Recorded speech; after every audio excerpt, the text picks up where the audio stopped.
Assalamualaikum warahmatullahi wabarakatuh. Selamat malam semuanya teman-teman. Perkenalkan, saya Hilda Yani beserta teman saya Sandi Ragil Pamungkas. Kita dari kelompok 11 di mata kuliah bisnis pengantar ini kita akan menjelaskan sedikit materi tentang pengendalian manajemen dengan dosen pengampu Bapak Agung Tri Putranto STMM. Sedikit materi yang akan kita jelaskan ini terbagi menjadi beberapa bagian, yaitu pengertian pengendalian manajemen, tujuan pengendalian manajemen, sistem pengendalian manajemen, proses pengendalian manajemen, ruang lingkup sistem pengendalian manajemen, serta teknik pengendalian manajemen. Pengendalian manajemen sendiri memiliki arti luas, yaitu proses penting dalam siklus manajemen yang bertujuan untuk memastikan bahwa organisasi bergerak menuju pencapaian tujuannya secara efektif dan efisien. Dalam dunia bisnis yang dinamis, pengendalian membantu manajer menyesuaikan arah dan tindakan terhadap realisasi strategi yang telah direncanakan. Tanpa pengendalian yang memadai, strategi dan rencana organisasi tidak akan memberikan hasil yang optimal. Pengendalian manajemen sendiri mempunyai arti yang sempit atau lebih efisiennya, yaitu proses sistematis yang digunakan manajer untuk mengarahkan kegiatan organisasi agar sesuai dengan tujuan yang telah ditetapkan suatu perusahaan kepada karyawannya. Fungsi utama dari pengendalian manajemen sendiri yaitu menilai pencapaian kinerja karyawan terhadap suatu perusahaannya, mendeteksi dan mengoreksi penyimpangan yang dilakukan oleh karyawan terhadap perusahaannya, serta menjamin penggunaan sumber daya secara efisien. Tujuan pengendalian manajemen sendiri yaitu mempunyai beberapa tujuan. Yang pertama, menjaga agar aktivitas tetap sesuai rencana yang telah ditentukan oleh manajemen suatu perusahaan. Yang kedua, mengidentifikasi penyimpangan sedini mungkin yang akan dilakukan oleh seorang karyawan terhadap perusahaannya. Yang ketiga, mengarahkan perilaku organisasi agar selaras dengan visi dan misi perusahaan tersebut. Yang keempat, meningkatkan akuntabilitas dan transparansi terhadap perusahaan. Yang kelima, memberikan dasar evaluasi dan perbaikan berkelanjutan.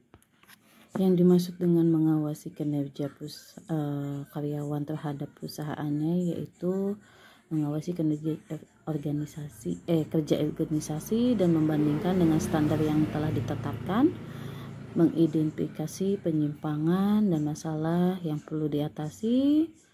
Tujuannya di sini juga ada meningkatkan akuntabilitas, yaitu contohnya meningkatkan akuntabilitas organisasi dengan memastikan bahwa semua tindakan dan keputusan dapat dipertanggungjawabkan atau mengembangkan sistem pengendalian internal yang lebih efektif. Poin yang akan saya jelaskan berikutnya yaitu unsur-unsur pengendalian dalam pengendalian manajemen. Yang pertama adalah penetapan standar, yang kedua pengukuran kinerja, yang ketiga perbandingan hasil, yang keempat tindakan korektif. Yang dimaksud dalam penetapan standar sendiri yaitu menetapkan standar dan sasaran yang jelas dan terukur untuk kinerja organisasi, serta memastikan bahwa standar dan sasaran tersebut sesuai dengan tujuan organisasi. Berikutnya yang dimaksud dengan pengukuran kinerja yaitu mengukur kinerja organisasi secara teratur dan akurat, serta menggunakan indikator kinerja yang relevan dan terukur. Unsur pengendalian manajemen yang dimaksud dengan tindakan korektif yaitu mengambil tindakan korektif untuk mengatasi penyimpangan dan masalah yang telah diidentifikasi. Poin berikutnya yang akan kita jelaskan dalam pengendalian manajemen yaitu proses pengendalian manajemen.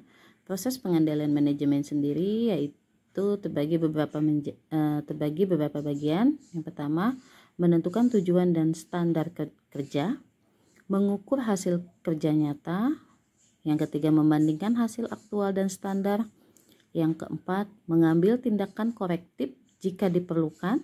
Yang kelima, melakukan umpan balik dan evaluasi.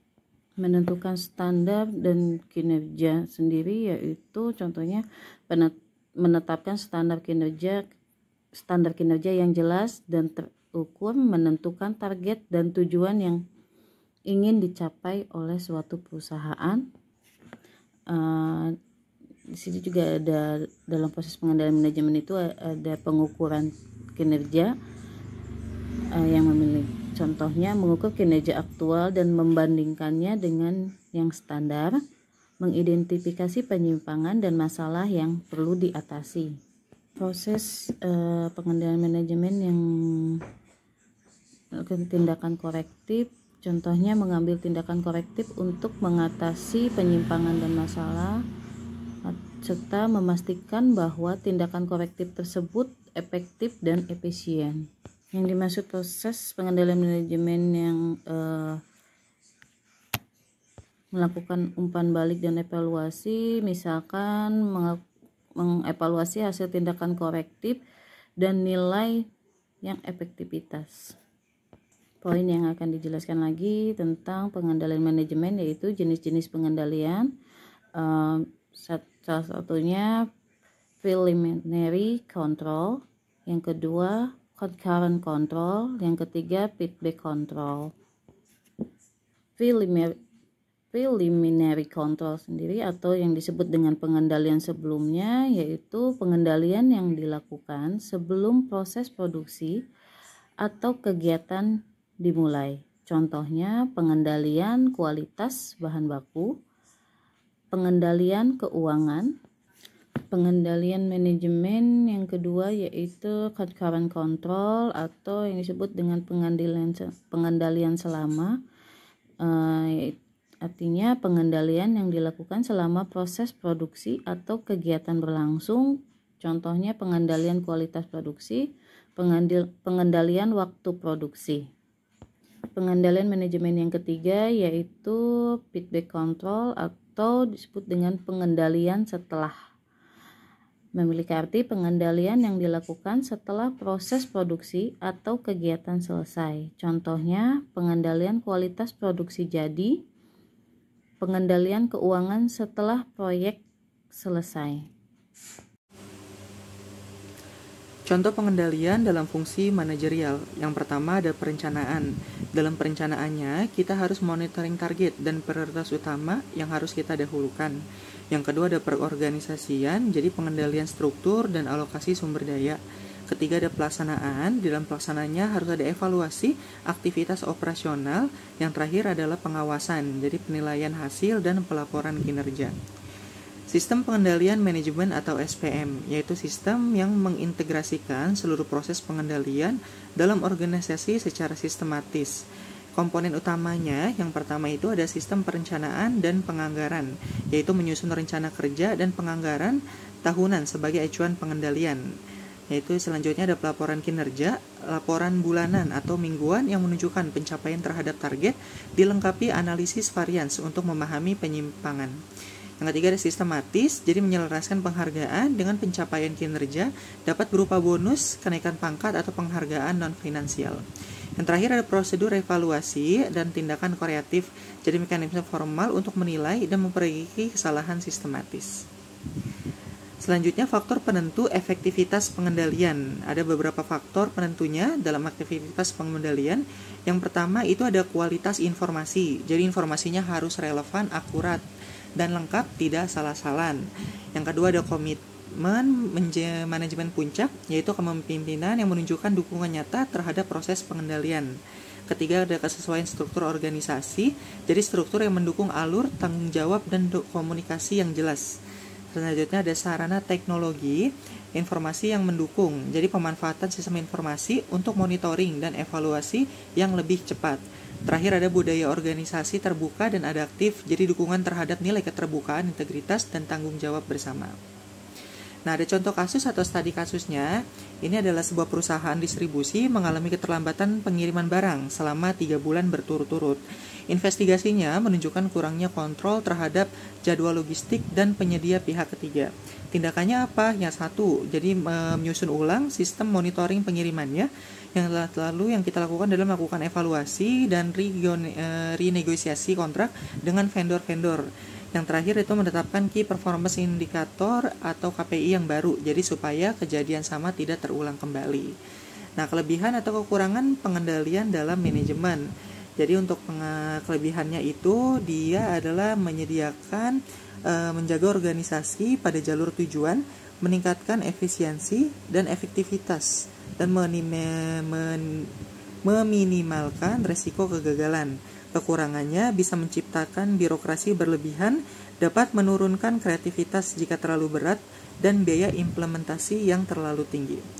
Hambatan dalam pengendaliannya yaitu pertama, ketidakakuratan data, konflik kepentingan. Jadi pengembalian keputusan berdasarkan data salah dapat menyebabkan kesalahan strategis. Lalu ada konflik kepentingan, tujuan pribadi kelompok yang tidak sejalan dengan tujuan organisasi. Resistensi karyawan rasa tidak nyaman dengan kontrol yang ketat dan ketidakseimbangan beban administratif, terlalu banyak pelaporan mengurangi fokus pada hasil kinerja. Solusinya apa? Yang pertama adalah pengembangan sistem pelaporan digital dan otomatis. Sosialisasi tujuan pengendalian sebagai alat bantu, bukan pengawasan ketat atau semata, dan meningkatkan keterlibatan karyawan dalam proses perencanaan dan evaluasi. Kesimpulannya, teman-teman, jadi pengendalian manajemen merupakan bagian integral dari proses manajerial, membantu menjaga arah strategis organisasi harus dijalankan secara sistematis, fleksibel, dan berbasis data. Implementasi pengendalian yang baik adalah fondasi keberhasilan organisasi dalam mencapai efisiensi, produktivitas, dan daya saing jangka panjang. Selanjutnya adalah dengan pengendalian yang efektif dan adaptif, organisasi tidak hanya dapat mencegah kegagalan, tetapi juga dapat mendorong pertumbuhan dan keunggulan kompetitif. Sekian presentasi dari saya dan Mbak Hilda dari kelompok 11, kurang lebihnya mohon maaf. Wassalamualaikum warahmatullahi wabarakatuh.